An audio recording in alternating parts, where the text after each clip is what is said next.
Assalamualaikum warahmatullahi wabarakatuh. Dalam video kali ini, saya akan kongsikan rutin penjagaan pokok ros cara saya. Selamat menonton.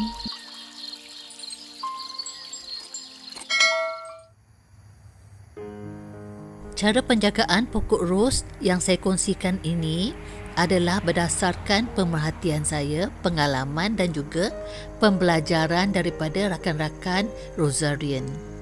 Pertama, dari segi pembajaan. Dari segi pembajaan, saya menggilirkan baja-baja atau campuran baja setiap minggu. Hal ini kerana saya dapati pokok ros ni akan imun ataupun lali dengan baja yang sama jika kita gunakan berterusan. Fakta ini juga diakui oleh beberapa orang sifu-sifu ros. Minggu pertama saya akan menggunakan tahi ayam atau tayam campur dengan baja kopi sedikit saja dan juga baja campuran udang BCU. Minggu kedua saya akan menggaulkan tayam dengan Epsom salt dan saya akan siram dengan bancuhan mol. Mol ni ada yang saya beli daripada rakan rosarian dan ada juga yang saya buat sendiri. Sila rujuk video penghasilan mol yang saya sediakan sebelum ini. Epsom salt ataupun magnesium sulfate menggalakkan pembungaan dan juga menghijaukan daun. Minggu ketiga saya akan menggaul baja campuran udang dan juga baja milagro. Anda boleh menggunakan baja-baja organik di pasaran dan yang dijual oleh rakan-rakan rosarian. Pastikan sukatannya mengikut label pada bungkusan. Minggu keempat saya akan campurkan tayam dan juga alga soil dan siram dengan bancuhan mol. BCU atau baja campuran udang anda boleh beli dari mana-mana seller pokok ros. Alga soil adalah perapi tanah berasaskan rupai laut dan sangat berguna untuk pokok. Dengan cara menggilirkan baja-baja ni, saya dapati pokok-pokok ros akan cepat mengeluarkan tunas-tunas baru dan juga basil break. Alhamdulillah dengan izin Allah. Saya juga menyembur baja folia 1 atau 2 kali seminggu bergantung kepada kerajinan.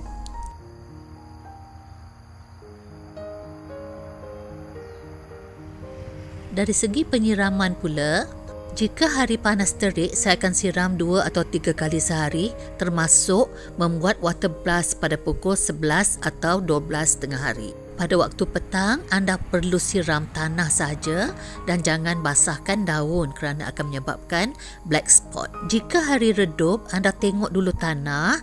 Kalau tanah masih lembap, tak perlu siram. Kalau tanah agak kering, siram-siram manja sahaja. Dan jika hari hujan, janganlah menyiram pula ya. Dan yang paling penting, kena pastikan tanah yang anda gunakan adalah poros dan tidak memegang air. Tanah yang lembap akan menyebabkan ros kita sakit dan akan berlaku kanker pada batang pokok ros. Dari aspek rawatan pula, saya akan menggunakan fungicide ataupun racun kulat 3 hari sekali jika hari hujan berterusan. Akan siram dengan banyak pada tanah dan juga pada pokok.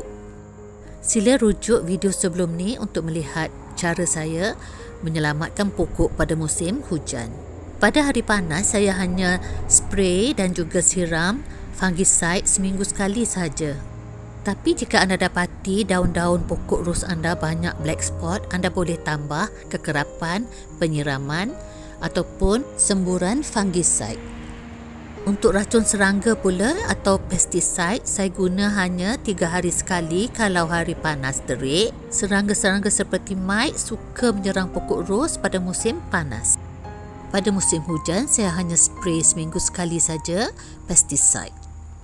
Bagi tanah yang mengandungi ulat kekek atau semut yang banyak ataupun apa-apa serangga yang menyerang akar, anda boleh gunakan soil pest. Soil pest ni hanya letak 2 minggu sekali bagi pokok yang bermasalah sahaja. Satu lagi bahan untuk merawat tanah yang paling penting ialah kompos. Saya buat kompos sendiri dan saya letak sekali sebulan.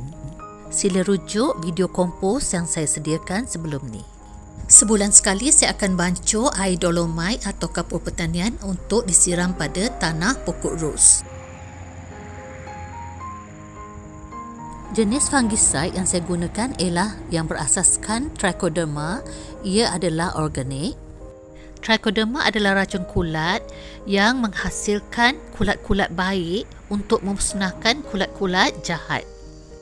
Kulat baik ini akan duduk di dalam tanah dan membiak dan akan melekat pada akar-akar pokok untuk membantu menjaga akar-akar pokok daripada serangan kulat jahat.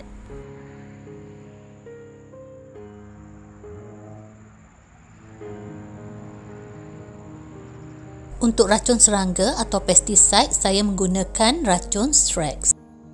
Racun Strex ini dianggap organik walaupun ada yang mempertikaikannya. Yang penting racun Strex ini tidak membahayakan kesihatan manusia, haiwan dan juga serangga pollinator seperti lebah, kelulut, rama-rama, pepatung dan lain-lain. Selain Strex, saya juga menggunakan racun Pro Insect yang juga organik dan juga Keme. Saya gunakan secara bergilir. Namun sekali-sekala bagi pokok-pokok yang sangat teruk keadaannya, saya juga menggunakan racun kimia kelas 4 iaitu Formicilla H2O. Saya gunakan pada lewat petang supaya tidak membunuh serangga pollinator.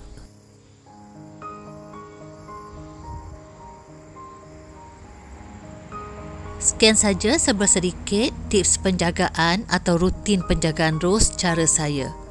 Semoga bermanfaat. Terima kasih kerana menonton. Sila subscribe, like dan share video ini. Sehingga bertemu. Wassalamualaikum warahmatullahi wabarakatuh.